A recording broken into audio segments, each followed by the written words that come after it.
Soy Diego García de Cam Galería. Estamos en el booth EJ21. Y bueno, estamos reunidos con el pretexto de la participación de Alejandra España aquí en Zona Maco, en diálogo con una exposición en el Museo Franz Mayer de título En el sueño, la vigilia. Nos acompañan la artista plástica Alejandra España y el curador en jefe del museo, Abraham Villavicencio.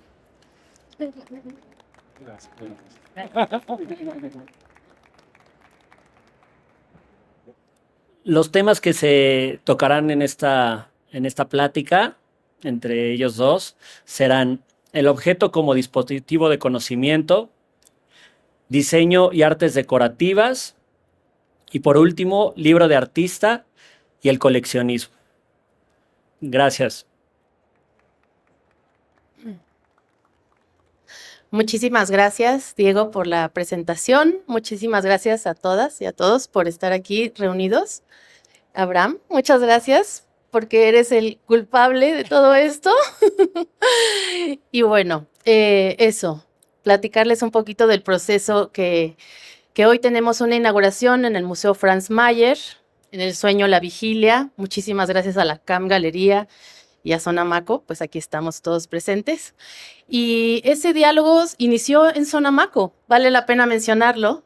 Una de las piezas que teníamos ahí, que tiene que ver justamente con los objetos, fue un tapiz rosa bastante grande, realizado en Teotitlán del Valle, Oaxaca. Y con motivo de ese tapiz, pues llamó la atención de Abraham. Y ahí fue que hace 2 años inició un pequeño diálogo que hoy ve la luz en una exposición con más de 71 piezas. ¿Cuántas son? 82 piezas. 82 piezas. Una exposición que además se amplía porque me invitan además a intervenir las salas permanentes del museo. Entonces, bueno, yo me siento honrada y bueno, les vamos a platicar un poquito. Y como eje, esto del objeto, el objeto como objeto que proyecta conocimiento. Bueno, a ver, pensando en que tenemos distintos tipos de objetos en la exposición. Tenemos cerámicas, tenemos libro de artista, tenemos tapices, tenemos joya. ¿Y mueble? Tenemos un mueble, tenemos un biombo, lo cual hace mucho eco con la pieza que tenemos aquí también en el booth de Zona Maco. Entonces, los objetos. A mí, cuando pienso en los objetos como que proyectan el conocimiento, es porque nos sitúan en un momento histórico. Finalmente, todo ese como, si lo viéramos en una imagen como un embudo que es como dónde nacimos, en qué momento histórico, con qué familia, en dónde estamos. O sea, y entonces todo eso que somos es lo que nos permite leer los objetos que nos rodean. Y asimismo, los objetos proyectan en qué momento nacieron, en qué lugar, desde dónde, ¿no? Entonces, bueno, de ahí te doy pista para seguir platicando, Abraham. Pues sí, hace 2 años nos conocimos con Ale aquí. El tapiz me llamó la atención de primera impresión por el tamaño, por el color. Sospeché y me acerqué a preguntar y en efecto era un tapiz teñido con grana cochinilla. Y de ahí el universo de los objetos, de los libros que Ale crea, se fue abriendo poco a poco porque para llegar a la exposición que hoy se presenta en el museo, para llegar al trabajo de diálogo que hemos sostenido con Ale, incluso para piezas específicas que se crearon para el museo, hubo también una relación afectiva, de mucho cariño con lo que representa la colección de Franz Mayer. Quizá en la Ciudad de México, Franz Mayer es el museo que por excelencia, junto con el Modo, representan las dos instituciones donde objetos de la vida cotidiana que usamos todos los días, las tazas, los platos, los escritorios, tienen un lugar diferente. Pero algo que además singulariza al Museo Franz Mayer es su colección de una alta calidad de mobiliario, de cerámica, de textiles, de libros, porque además Franz Mayer era también un gran coleccionista de libros, buscaba obras raras al grado de tener 3 libros incunables en la colección, o Quijotes que nunca leyó porque no le gustaba el Quijote, pero admiraba la belleza de las ediciones del Quijote. Y ese museo creo que da oportunidad a crear puentes también entre el pasado y el presente, que es lo que hemos buscado en la exposición que ahora presentamos, y que creo que el momento que detonó la imaginación para proponer que Ale interviniera no solamente una sala, sino interviniera las salas permanentes y además el claustro completo, fue un biombo que está hoy día presente en el museo, que hace un eco importante con el biombo que está aquí en la feria. Y es que los biombos tienen una muy peculiar forma de usarse. Fueron objetos que en Japón servían como mamparas para contener los vientos, ¿no? De hecho, esa es la etimología de la palabra biombo en japonés, ¿no? El viento que se detiene.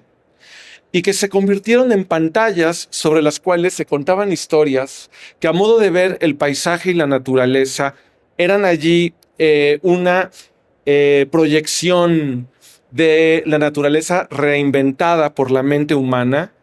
Y el biombo, los biombos, ¿no?, de Ale, creo que han sido un puente importante también para contar muchos de los procesos creativos que Ale tiene.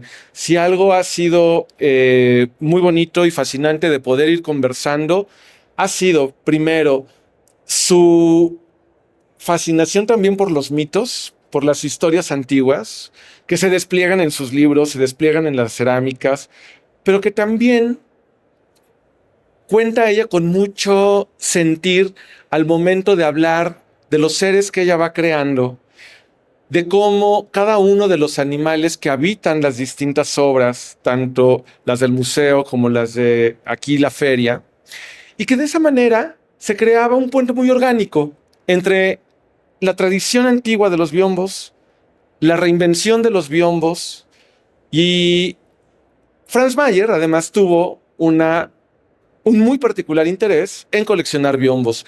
Tenemos en el museo cerca de 11 biombos, quizá el más importante. También se dedica a contar mitos. Mitos a lo mejor no antiguos, mitos a lo mejor no de los espíritus que pueden habitar la naturaleza, no los mitos de la vida, pero sí los mitos de la memoria, los mitos de la historia. Y cuando conversábamos hasta hace poco con Ale, veía que en el biombo que está aquí presente en la feria podemos encontrar en el reverso un motivo muy elegantemente le decimos polilobulado, ¿no? Un arco que tiene muchas curvas que va arqueando de manera mixta. Y le dije, mira, hiciste una cita a los biombos novohispanos. Y me dice, sí, una influencia importante fue el biombo de la conquista de la colección Franz Mayer. Y te sigo para que tú sigas contando la historia. Muchas gracias. Así es, pues inclusive después de recorrer las salas del museo, invitada a poner ciertos guiños, porque si bien en mi trabajo me gusta pues exigirle un poco al espectador. O sea, como que ahí está todo puesto, pero también es como, ¿y tú qué piensas de esto? ¿Y qué lo encontraste? ¿Lo buscaste? O sea, como que sí busco un poco que dejo medio cosas encriptadas en el camino para que el espectador las encuentre. Entonces, eso fue un gran hallazgo de poder poner estos guiños dentro del museo. Y entonces, claro, después de recorrer esas maravillosas salas, fue cuando empecé a pensar en mi propio trabajo y en decir, ¿en dónde puedo hacer esos guiños? Entonces fue muy bonito el ejercicio porque se vuelve una revisión de mi propio trabajo. Hay piezas inclusive del 2004, o sea, estamos hablando de 20 años de trabajo, donde una misma se sorprende de ver cómo ha progresado las cosas y ver todos estos cambios en el tiempo, ¿no? Entonces, hablando del biombo, que me encanta, bueno, pues tal cual, me influencié en los biombos del museo, que es una colección divina. Hay uno que inclusive es menos de la mitad, si no miento, de lo que tenemos en el museo, tienen en el museo, y yo no quiero imaginarme ese biombo completo porque enloquecería. Todo este mundo de los símbolos, los elementos de la naturaleza que son tan importantes en mi trabajo. Y justo hablando de la naturaleza, les platico un poquito del biombo que tenemos aquí, por si lo ven en la feria, que se llama El sueño de Io. Entonces, en El sueño de Io, pues también es un mito en donde ella es seducida por Zeus en forma de una nube. Entonces, un poco siempre es como Zeus, el gran seductor, y en este biombo es más bien como los placeres de Io. ¿Qué pasó con los... ¿Dónde está Io? En realidad, Io es la personaje principal. Y entonces en este biombo vamos a ver un paisaje que está totalmente influenciado por donde fue creado. Y ahí es donde regreso otra vez a esta parte del Japón antiguo, que lo vinculo mucho con la tinta y el sumi-e, que es esta técnica china originalmente, después retomada por Japón, en donde dibujaban con tinta, pero claro, siempre venía de la experiencia. Entonces era ir a pasear al bosque y después del bosque, de ir a ese recorrido, no se trataba de copiar al bosque, se trataba de qué me llevo yo del bosque y cómo lo interpreto yo en el trabajo. Y entonces hay una fuerte influencia también por todas estas artes del Japón, que me interesa muchísimo. Espero que sea mi próximo destino.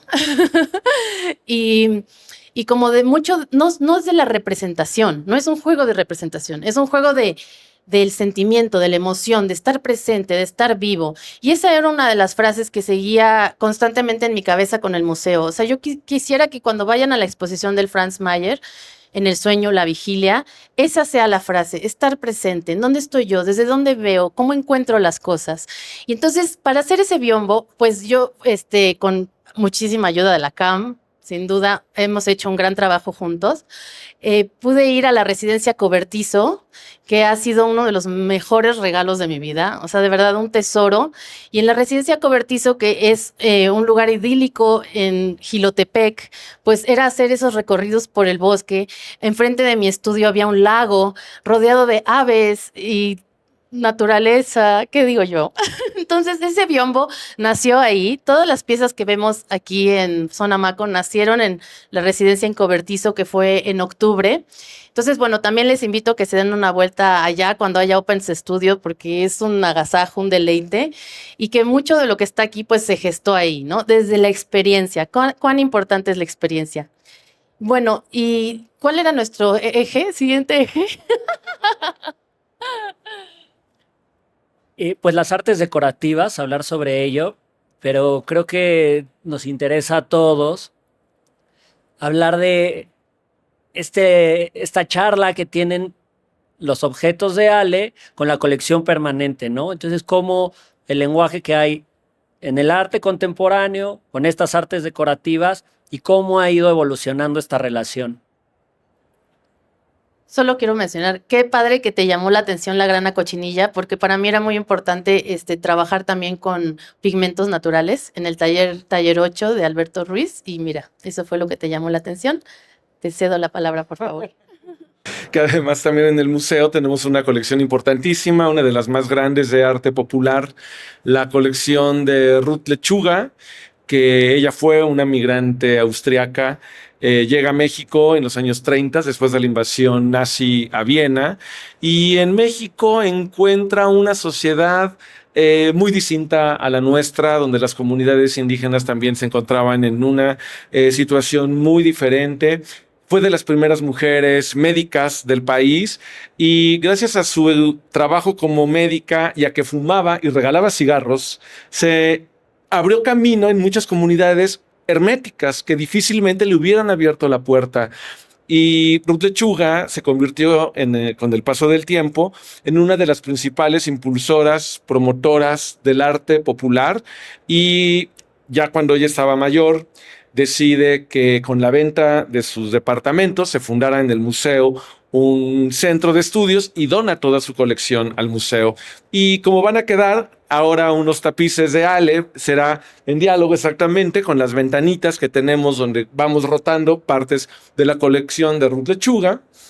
Y las técnicas, los materiales que a lo mejor en nuestro presente pues no nos sorprende tanto encontrar un óleo en tubo o ir a una fábrica de pigmentos y obtener frascos. Ha implicado milenios de tecnología. Y las artes decorativas es lo que poseen en parte, entre todos sus valores, poseen en parte como uno de sus tantos tesoros que resguardan en su constitución. Técnicas como la pintura, el trabajo con esmaltes azul cobalto sobre la porcelana, o bien la identificación de las arcillas en la región del Valle, Puebla-Tlaxcala, para convertirlos con el paso del tiempo en lo que llamamos hoy día la talavera, el reconocimiento de óxidos de metales, por mencionar solamente algunas de las técnicas de cerámica. Fueron también, yo creo, ahí uno de los buenos puentes que encontramos en el trabajo de Ale. En el museo nos sentimos en general muy orgullosos de poder decir que la colección de cerámica habla de 3 continentes, porque tenemos técnicas islámicas y chinas, esmaltes orientales y de tradición europea, más cómo se crea un híbrido cultural, artístico, aquí en el antiguo virreinato de la Nueva España y que pervive hasta el día de hoy.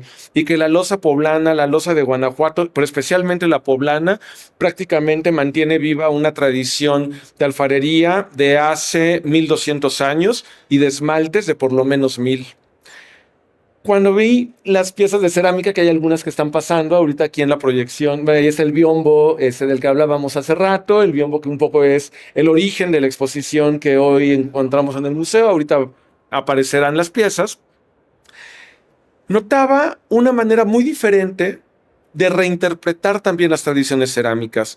Porque, bueno, Ale trabaja cerámicas de alta temperatura, trabaja porcelana, ¿no? Tenemos porcelanas expuestas en el museo, pero en donde es una reinvención a partir del trabajo con los pinceles que recuerdan directamente a China o recuerdan a Japón. La compleja elaboración de la porcelana, simplemente la porcelana estuvo prácticamente cerrada mejor dicho, estuvo cerrada exclusivamente a la producción china porque no se habían descubierto montañas que tuvieran esa arcilla tan específica, tan fina que se llama caolín y que sin esa cerámica, sin esa arcilla no se podría lograr esa técnica. Y hay un guiño además muy bonito entre la producción cerámica de Ale con el museo.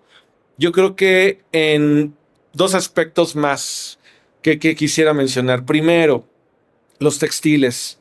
Encontramos en la sala hoy día de tradiciones cerámicas del museo le decimos de brillo, ¿no? Pero sería una gran bandeja de cerámica que hace Ale de nombre Mimosa, un tibor, ¿no? Tejido, porque hace una cita al trabajo de los textiles. Y el otro que quisiera mencionar es 2 piezas de porcelana que insertamos en la botica. Franz Mayer era aficionado a tener ambientaciones dentro de su casa. Él vivía con sus objetos, fueran de la Edad Media, fueran virreinales, fueran Diego Rivera que recién había comprado. Él vivía con sus cosas y creó ambientaciones y tenía una botica adentro de su casa. Y esa botica está prácticamente recreada íntegra en el museo. Hay una pieza muy linda, Eva, ¿no? Un nombre muy poderoso de Ale, que tenemos además expuesta en la sala individual donde se presentan sus libros de artista, varias de su obra gráfica. Ahí tenemos también varios bocetos y está el boceto para esta pieza, para Eva, que en el apunte de toda la hoja tiene además una referencia muy bonita, muy emotiva para el Museo Franz Mayer.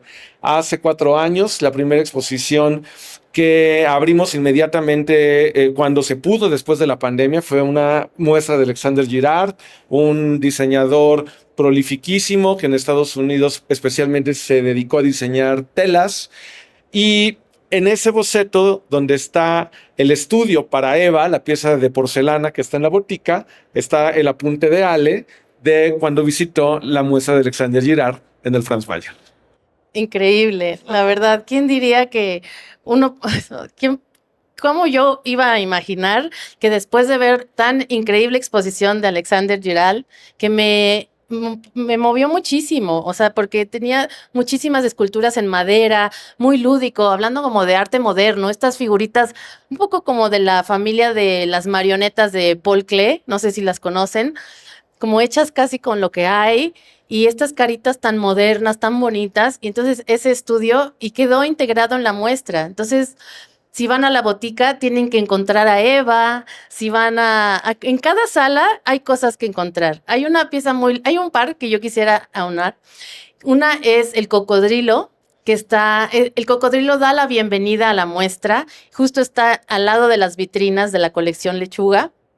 Y es un cocodrilo que yo realicé todavía en mis años de estudianta de la Esmeralda, donde yo tenía, hablando de materiales, esta afición rebelde de mezclarlo todo. Entonces a mí me decían, el que mucho abarca poco aprieta, me decía un maestro, tú te tienes que especializar.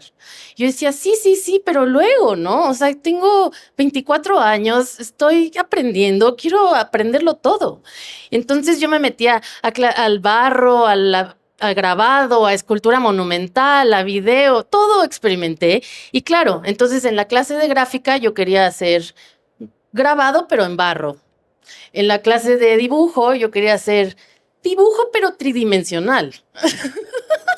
Y así me iba mezclando las artes, ¿no? Entonces, si se acuerdan a lo mejor de esas piezas tan bonitas de Alexander Calder, porque el modernismo siempre ha sido mi maestro, esas piezas de dibujos de alambre de Calder, que eran eso, dibujos con alambre, pues el cocodrilo es un dibujo de alambre que se vuelve un dibujo tridimensional y tiene ciertos papelitos pegados que son como en qué hemos transformado la naturaleza, que es un tema interesante también de la muestra, ¿no? O sea, cómo la piel del cocodrilo se vuelve territorio, el territorio que habitamos, cómo lo transformamos. Y entonces el cocodrilo ya no tiene escamas, sino rejas.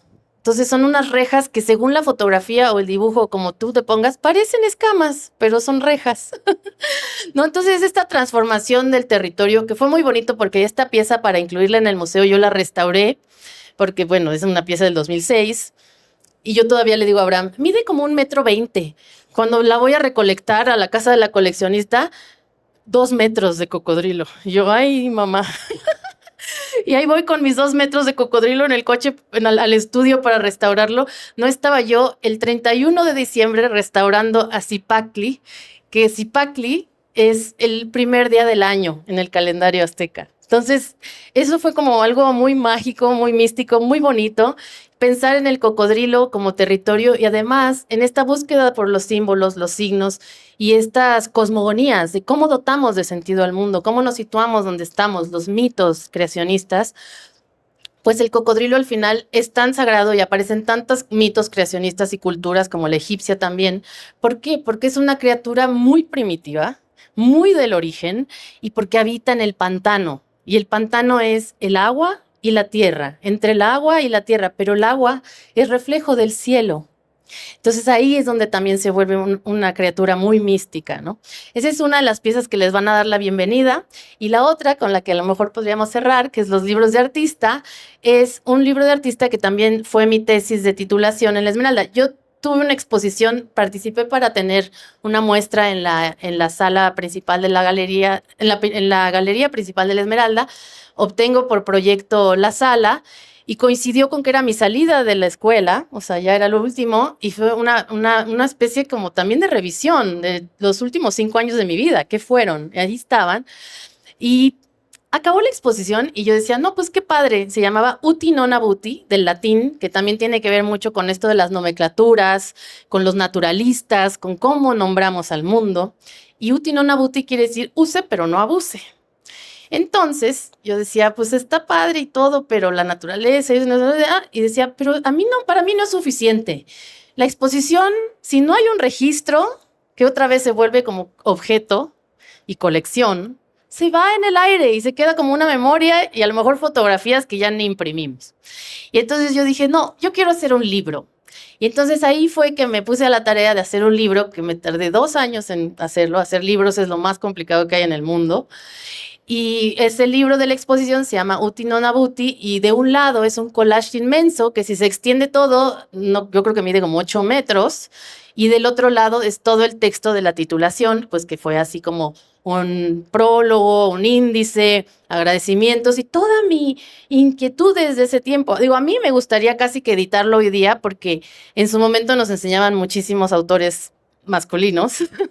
Entonces se citan muchos autores masculinos. Es una especie de libro que recopila a mis autores, a mis movimientos artísticos, mis momentos importantes. Bueno, está en la red, lo pueden también ver ahí, y tiene pop-ups en esta búsqueda por lo interactivo, el juego, lo lúdico en la parte del collage. Y bueno, pues para cerrar esto como de la colección, ¿no? O sea, todo lo que es el gabinete de curiosidades está ahí, los movimientos, los autores, está desde Goya hasta quien quieran, o sea, hay paisajes hay un texto de Italo Calvino, está también el poema el que tú citabas, de los topos aprendimos a hacer túneles. Bueno, hay muchísimos poemas, Kafka, muchísima gente está ahí, el movimiento Land Art, todo lo que me interesaba, que a lo mejor no necesariamente se veía directamente en la obra, pero que estaba en el background, ¿no?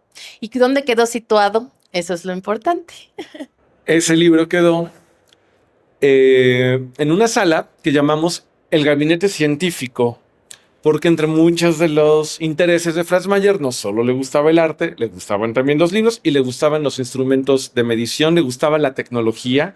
Hizo una gran colección de relojes y tenemos un espacio dentro del museo donde damos principal visibilidad a esos otros objetos que no necesariamente son artísticos en la tradición clásica o en las artes decorativas, sino relojes hermosos como piezas que provienen del relojero de Luis XVI con incrustaciones de diamantes, pero también relojes de los más tempranos en Inglaterra de mesa que fueron en algún momento completamente dorados porque eran simultáneamente objeto de ciencia que objeto de atesoramiento.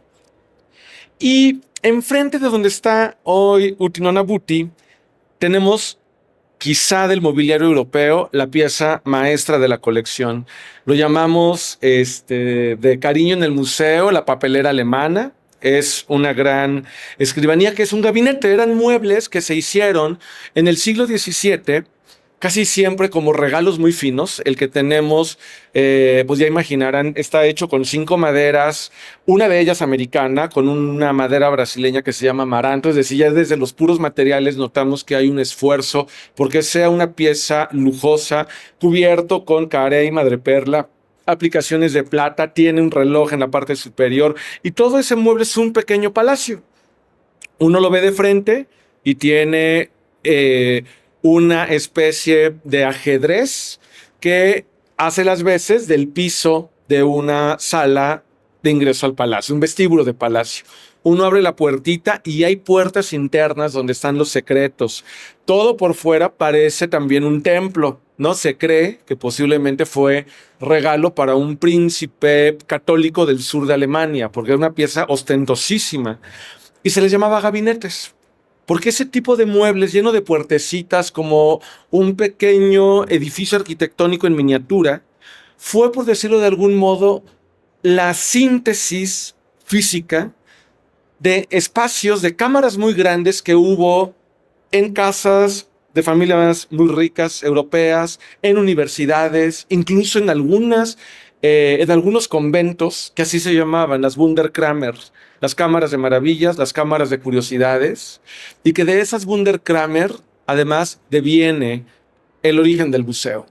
Esas cámaras que se iban especializando, las de artificialia, lo que se hacía con las manos humanas, las de naturalia, las de mineralia.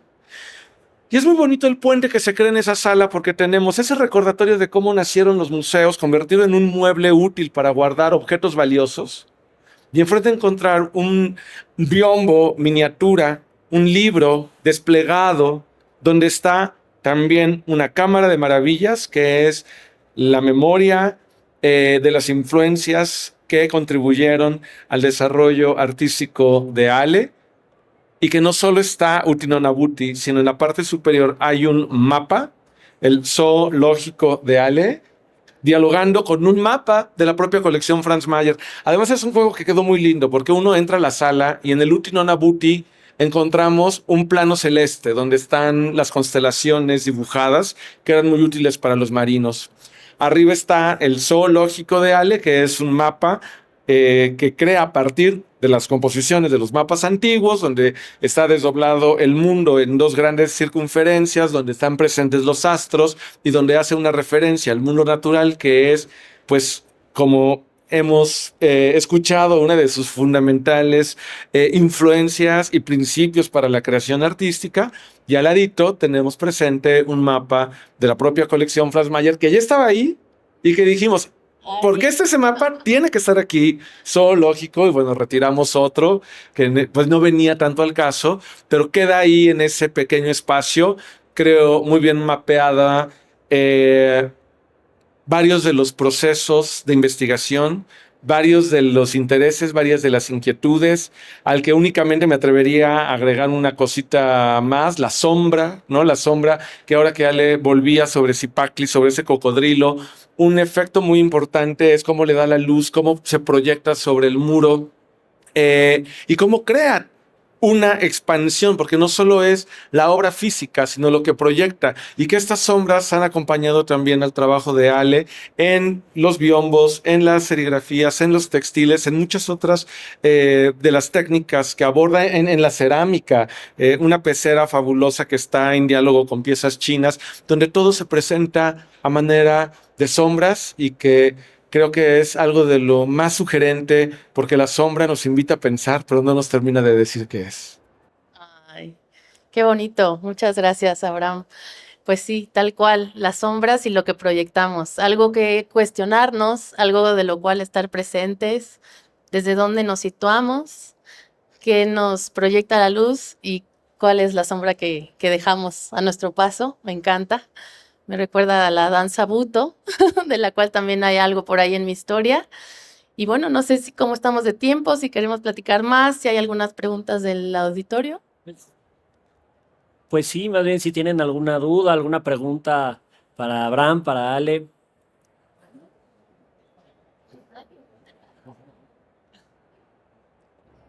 Yo tengo una. Sí, solamente tengo una. Primero, muchísimas gracias por el espacio, por el tiempo y por sus palabras. Yo he venido como un poco cuestionando la figura del artista y del curador, cuando a veces es una sola persona. Entonces, y justo al puro principio estaban un poco platicando sobre eso. ¿Qué tanto afecta el trabajo del artista a la curaduría y al revés? Como qué tanto ese proceso de la exposición en el museo los afectó en su propio trabajo. Gracias.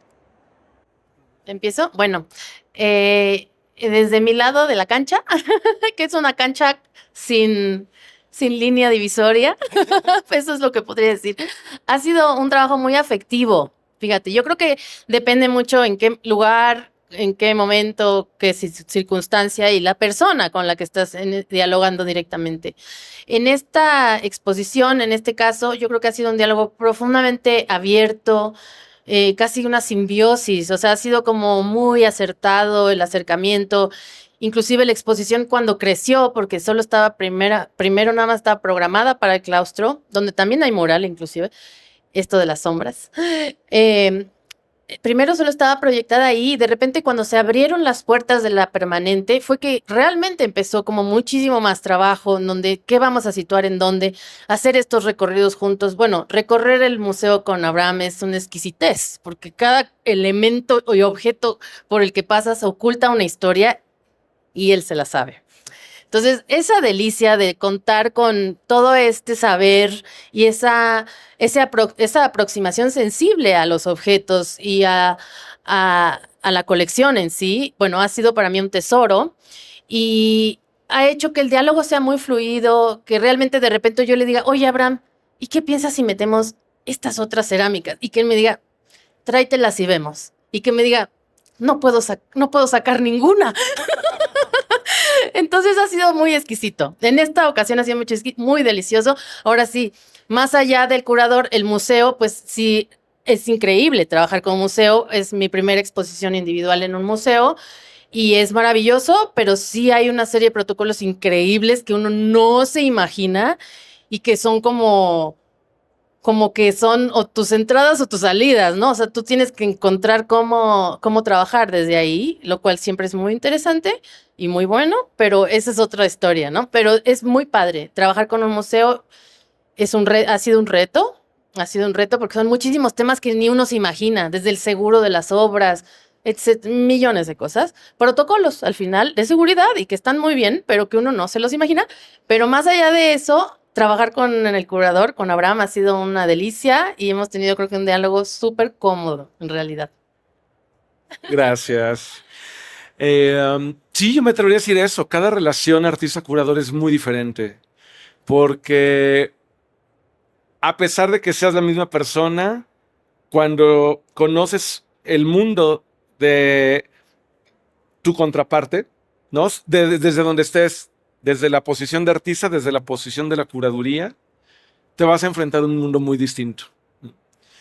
Creo que la exposición, el diálogo, incluso me atrevería a decir, el diálogo desde antes de que naciera como tal el proyecto de la exposición, que no habíamos platicado algunas veces, varias veces, también bueno, de conocer su trayectoria. En algún momento tuve la oportunidad de ir a conocer su estudio, ver el despliegue de técnicas. De hecho, eso fue la primera inquietud, ¿no? Antes de llegar a ese biombo, la inquietud era, aquí hay un universo de objetos que pueden crear un diálogo increíble, que ya son aquí como estudio, una instalación, porque una obra te ligaba con la otra y otra te explicaba la que venía y se relacionaba con la primera y la primera con la última. Y ese libro que Ale menciona, El Último Nabuti, me atrevería también a decir otro de sus libros que está presente en la exposición, Ion Loop, donde va a la prehistoria, física, geológica y a la prehistoria también mítica. Creo que son libros que muestran que hay un mapeo muy orgánico en la mente de Ale, donde nace un brazo, se detiene, puede nacer otro, pero este anterior se va a cruzar y se va relacionando y crea una red semejante a las ramas de los árboles que ella tanto admira.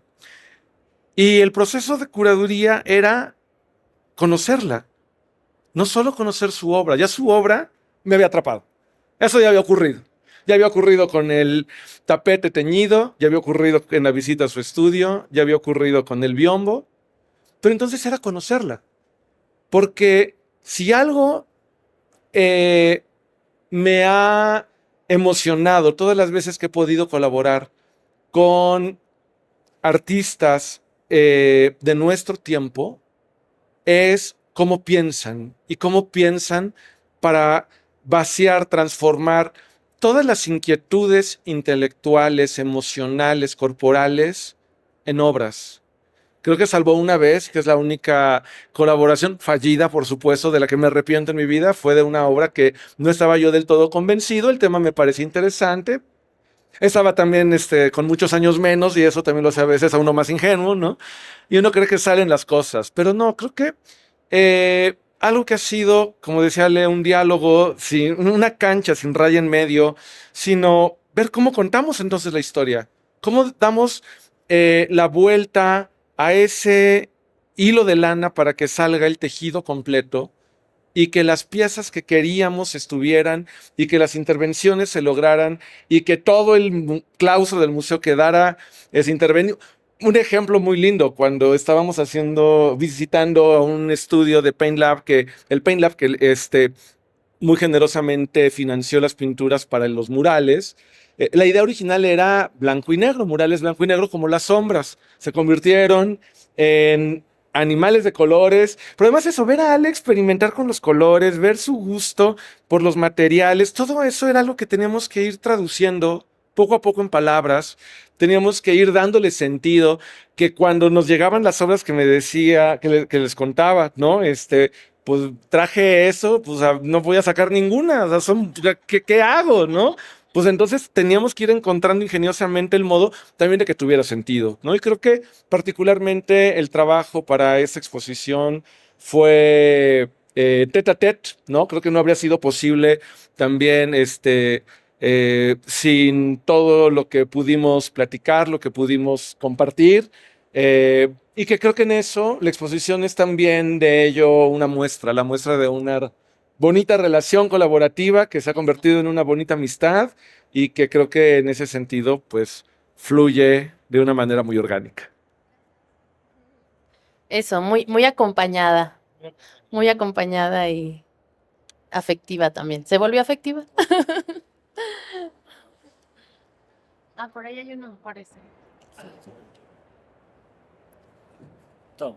Un poco, primero, muchas gracias porque sus explicaciones han sido verdaderamente muy amplias, muy ricas y da una idea muy interesante de cómo se va desarrollando tanto el artista en los diferentes formatos que utiliza nuestro artista y cómo en la parte de lo que es la parte del museo y de quien hace toda la estructura hacen un complemento, ¿no?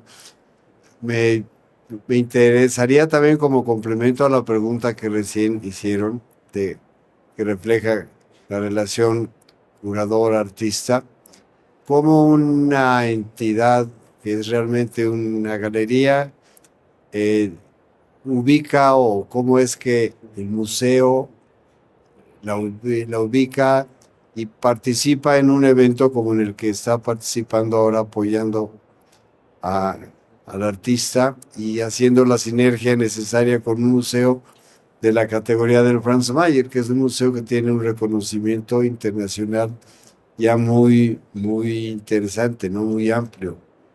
No sé si a lo mejor Diego nos puede dar un punto de vista para complementar el roundabout y si quieren complementar con algo más, muchas gracias. Muchísimas gracias por las dos preguntas, los comentarios. Claro que sí. Yo quiero antes decir que sí, sin duda el trabajo del artista es estar rodeado de todos estos agentes culturales que también, pues, entre que validan el trabajo, ¿no? Como el museo, que es una gran importancia de validación del trabajo, o los curadores que también a veces trazan las rutas críticas por donde son esas lecturas y las galerías, ¿no? Qué importante es como artista tener hoy en día una galería, porque la representación del artista, pues pues es la otra mitad. Entonces, bueno, yo nada más quería agregar antes de pasar el micrófono a Diego, pues lo agradecida que estoy de haber podido lograr entre estas dos grandes fuerzas un puente en donde yo quedé en medio y yo nada más veo desde ese puente los pescaditos abajo del agua. Parece algo sencillo, pero hay toda una orquesta detrás. Y bueno, pues eso, reiterar mi agradecimiento tanto con la CAM como con el Museo Franz Mayer y todos los agentes que están detrás de esos nombres, porque no es una persona, son cientos de personas que trabajan detrás, también conmigo, con mi equipo de trabajo. Y bueno, ahora sí doy la palabra. No podía no decir esto. Muchas gracias. Bueno, pues en realidad nosotros como galería justo pues nos dedicamos, nos especializamos a estas gestiones, ¿no? No solo estamos buscando la venta del arte, ¿no? Ni la comercialización ni la inversión, sino también nuestro interés, y uno de los más importantes es el apoyo a los artistas en los que nosotros confiamos, en los que nos fijamos, ¿no? Nosotros tenemos un pequeño catálogo de artistas justamente para eso, ¿no? Para darles todo nuestro potencial, darles toda nuestra atención y lograr estos vínculos. Y bueno, en realidad aquí con Abraham, pues como ellos ya lo explicaron, ¿no? No quisiera yo expandirme, pues también empezó en un diálogo profesional donde coincidieron varias cosas, entre ellas y lo más importante es que le gustó la obra de Alejandra y le llamó mucho la atención. Y pues bueno, después se convierte en una amistad, donde todo se vuelve en una red de trabajo. Entonces, pues sí, como dice Ale, son muchas personas atrás, es mucho trabajo, es mucho tiempo, mucho esfuerzo. No sé si Abraham quiere. Sí. Pues para los museos, sobre todo los museos que tienen artes, técnicas que están hoy día vivas, creo que es importantísimo, así como miramos el pasado, volteamos a estudiar nuestras colecciones, es también esencial voltear a ver el presente. El Franz Mayer específicamente, pues es un museo cuya colección va de 1390 a 1930. No es un museo de arte contemporáneo, no es un museo dedicado específicamente a la puesta en valor de la producción contemporánea, pero sí es un museo que a lo largo de su historia y que esa exposición creo que vuelve a abrir una puerta que había quedado temporalmente obstruida. El Museo Franz Mayer sí ha dado la oportunidad de reconocer, de valorar, de exhibir las técnicas, las tradiciones artísticas que encuentran un puente directo con la propia colección. Al ser un museo de artes decorativas, nuestra vocación consecuente es el diseño, pero que así como podemos encontrar a lo mejor un diálogo muy directo entre la cerámica, podemos también hacer estos guiños y podemos encontrar además en una artista como Ale, que creo que es lo más fascinante de cómo se dio la exposición. El lema el subtítulo del museo, mejor dicho, es Museo Franz Mayer, Artes y Diseño. Lograr encontrar en una sola persona ambas posibilidades es muy difícil. Que así como hay óleos, hay acuarelas, hay escultura, encontremos también la cerámica, los libros, serigrafía, textiles, poder hacer ese puente de una manera real que no sea pues una planeación comisionada, que bueno, puede ser el camino más fácil, ¿no? Pero poder encontrar esas posibilidades, creo que de nuevo abre la posibilidad de que el museo dé oportunidad una vez más, después de por lo menos, yo me atrevería a decir, salvo en expresiones gráficas con la Bienal del Cartel, pero otros acontecimientos como la Bienal de Cerámica, que han ido teniendo sus lugares, pero también han cerrado sus ciclos, que ahora con esa exposición vuelve a mostrar el potencial, además de reunir tradición antigua con la práctica de hoy en día. Ay, muchísimas gracias. Me encanta estar en este diálogo, ha sido de lo más delicioso. No sé cómo estamos de tiempo, no sé si alguien quiere más decir o ya le damos cierre. ¿Alguien quiere agregar alguna última comentario? Quisiera felicitarte porque creo que lograr tener muchas, digamos, herramientas o pues no estás en una sola área, sino estás en varias y todas las integras. Creo que para un artista es lo mejor, porque siempre como artistas tenemos la tentación de que queremos hacer todo. Y tú lo has logrado, entonces eso me parece maravilloso, y te felicito de verdad. Y pues estás joven y ya lograste estar en un museo donde esté interactuando toda tu obra con todo el contenido, pues creo que es maravilloso. Ay, muchísimas gracias, muchísimas gracias. Sí, pues para mí estoy profundamente honrada de ser parte de esta exposición. Están cordialmente invitados todos. La exposición va a durar 2 meses. Hoy tenemos ahí la inauguración y mañana está abierta al público y va a estar hasta el 7 de abril, 8 de abril, si no me equivoco. Y algo más que yo voy a decir, pues sí, desde jovencita me decían el que mucho abarca poco aprieta, pero si uno encuentra la manera, pues también se puede involucrar con todas estas artes y ver de qué manera dialogar unas con las otras. Hoy en día la multidisciplina es vista desde otra perspectiva, ¿no? En ese momento la especialidad era lo oportuno, hace 20 años, y hoy en día hemos visto que ya no vale la pena especializarse en la pestaña de la pestaña de la pestaña de la libélula, sino cómo se relaciona la pestaña de la libélula con todo su cuerpo y con lo que lo rodea. Y así pues yo creo que damos cierre. Les cedo el micrófono a Diego y muchísimas gracias por acompañarnos. Ha sido un gusto poder compartir con ustedes. Muchísimas gracias a todos. Abraham, Diego.